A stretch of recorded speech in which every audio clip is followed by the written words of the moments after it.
دوستی کا ذکر تو قرآن میں بھی ہے.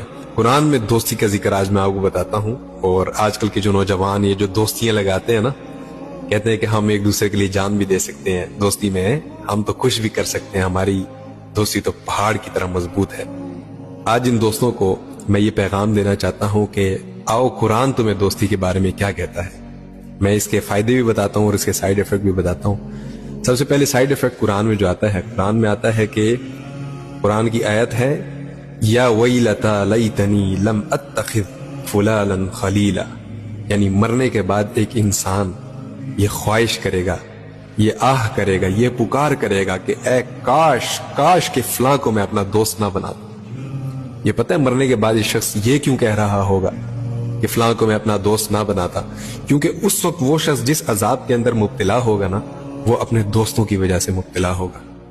یعنی میں آپ کو ایک بات بتاؤں، یہ آیت مجھے وہاں یاد آئی ہے جب میں نے کچھ لوگوں کے سرکل کو دیکھا ہے کہ کچھ دوست ہیں آپس میں الٹے سیدھے کام کرتے ہیں، مل جل کر ہر فضول کام کرتے ہیں.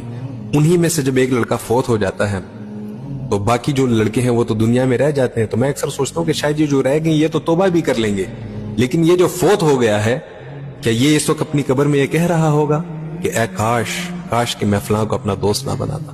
اللہ اکبر.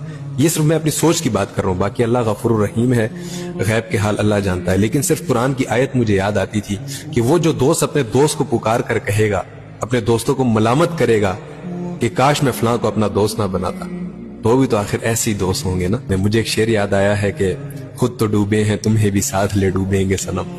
تو کچھ دوست یہ والا کردار ادا کرتے ہیں کہ خود بھی جہنم کی طرف جا رہے ہوتے ہیں اور اپنے دوستوں کو بھی گھسیٹ کر لے کر جا رہے ہوتے ہیں کہ آؤ چلو جہنم چلے. اللہ اکبر، لا الہ الا اللہ. اب میں آپ کو بتاتا ہوں کہ ہمیں کن لوگوں کو دوست بنانا چاہیے.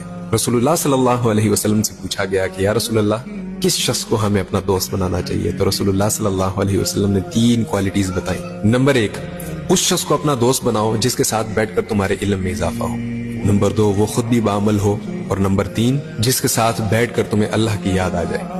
یہ 3 کوالٹیز جس شخص کے اندر موجود ہیں وہ شخص تمہاری دوستی کے قابل ہے. اس بنیاد پر اگر ہم دوستی نہیں کریں گے تو اس کا پھر نقصان کیا ہوگا پتہ ہے؟ یہ بھی میں آپ کو قرآن سے بتا دیتا ہوں.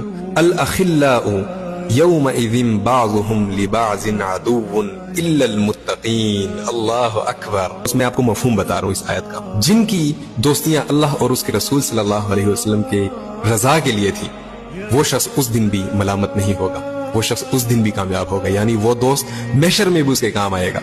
لیکن جن لوگوں نے یہ دوستیاں دنیاوی مفاد کے لیے ایک دوسرے کے ساتھ لگائی ہوئی ہے نا، یہ فانی ہے اور عین ممکن ہے کہ یہی دوست محشر میں تمہارے دشمن بن جائے.